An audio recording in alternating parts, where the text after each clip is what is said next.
Assalamualaikum warahmatullahi wabarakatuh. Bagaimana kabarnya teman-teman? Semoga bahagia dan sehat selalu. Perkenalkan, kami dari kelompok 11 yang beranggotakan Primi Marita Dewi, Lailatul Husna, Anggita Citra Ayu Nugrahani, dan Fatimatul Afifah.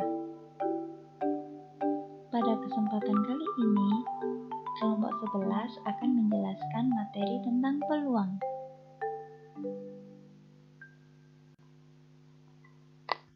Pokok bahasan yang pertama adalah peluang empirik, yang kedua peluang teoritik, dan yang terakhir hubungan peluang empirik dan peluang teoritik.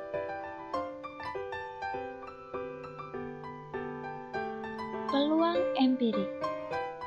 Peluang empirik merupakan perbandingan antara frekuensi kejadian FA terhadap banyaknya percobaan N. Dapat kita rumuskan dengan RA sama dengan FA per N. Dengan FA adalah frekuensi atau banyaknya kejadian A dan N adalah banyaknya percobaan atau perulangan. Nah, untuk menambah pemahaman teman-teman, yuk kita simak contoh soal berikut ini. Pada pertandingan sepak bola dilaksanakan sebanyak 30 kali.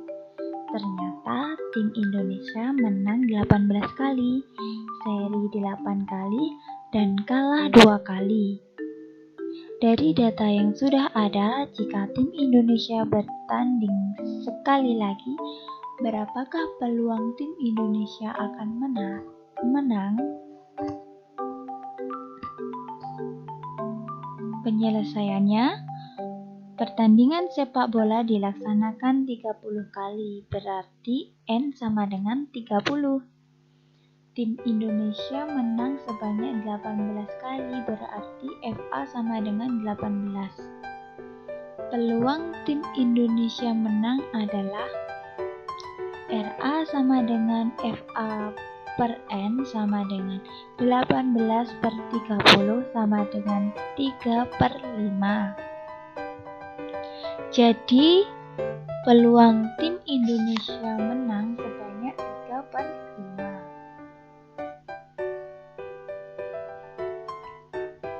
Tiga uang logam berbeda warna dilempar secara bersamaan sebanyak 64 kali. Frekuensi harapan munculnya satu sisi gambar dan dua sisi angka adalah? Silahkan dijawab ya teman-teman. Jawabannya bisa ditulis di kolom komentar.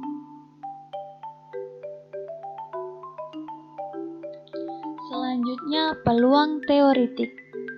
Peluang teoritik dikenal juga dengan istilah peluang klasik atau classical probability. Dalam beberapa bahasan disebut juga peluang saja. Peluang teoritik adalah perbandingan antara frekuensi kejadian yang diharapkan terhadap frekuensi kejadian yang muncul atau ruang sampel. Kejadian adalah bagian dari ruang sampel. Kejadian dapat terjadi jika memuat titik sampel pada ruang sampel. Misalkan menyatakan banyak titik sampel kejadian dan semua titik sampel pada ruang sampel. Peluang teoritik kejadian dapat kita rumuskan dengan PA sama dengan NA per NS. Contoh, dua buah dadu hitam dan merah dilempar bersamaan. Tentukan peluang munculnya dadu pertama bermata 3. Penyelesaiannya, NS sama dengan 36. A adalah kejadian muncul mata dadu pertama bermata 3. Titik sampelnya 3,1, 3,2, 3,3, 3,4, 3,5, dan 3,6. Maka Na sama dengan 6. Peluang munculnya mata dadu pertama bermata 3 adalah PA sama dengan Na per Ns sama dengan 6/36 sama dengan 1/6.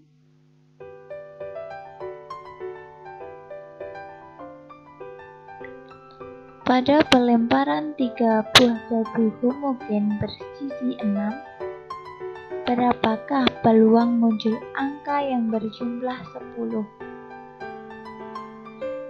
Silahkan dijawab ya teman-teman. Jawabannya bisa ditulis di kolom komentar.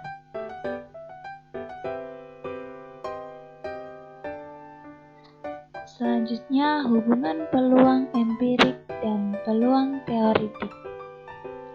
Perhatikan tabel berikut ini. Pelaku orang pertama bermata dadu 1, banyaknya muncul mata dadu atau A sebanyak 19 kali dengan percobaan 120, maka rasio A terhadap B sama dengan 19/120. Pelaku orang 2 dengan mata dadu 2 dengan banyaknya muncul mata dadu atau A20 dan banyaknya percobaan atau B120, maka rasio A terhadap B 20/120.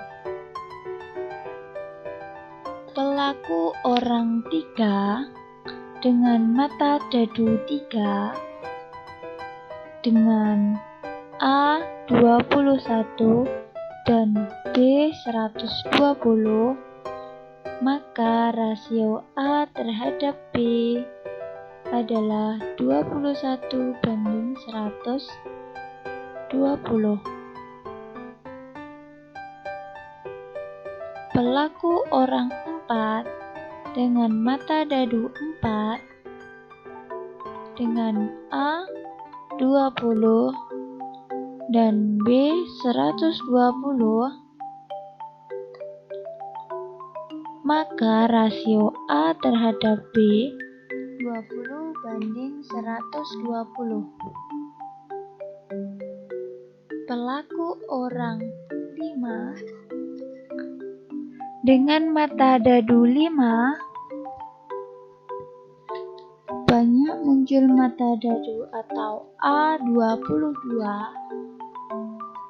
dan banyaknya percobaan atau B120, maka rasio A terhadap B 22/120.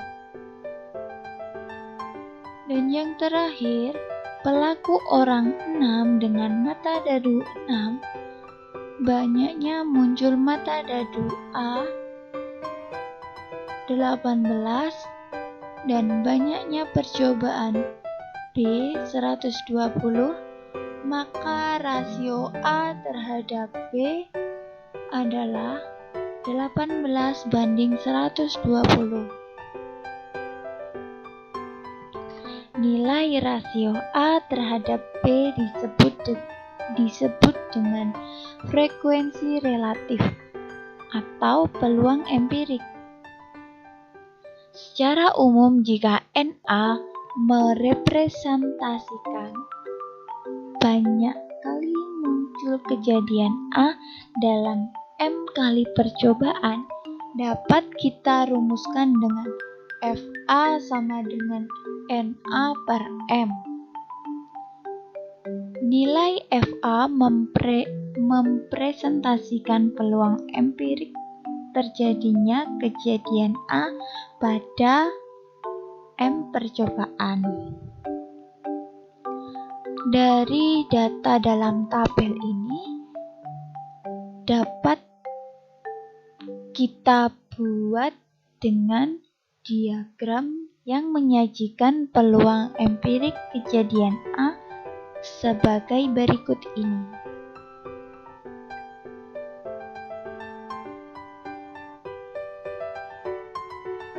Sekian presentasi dari kelompok 11. Mohon maaf apabila ada kesalahan dan tutur kata yang kurang berkenan. Terima kasih atas perhatiannya. Wassalamualaikum warahmatullahi wabarakatuh.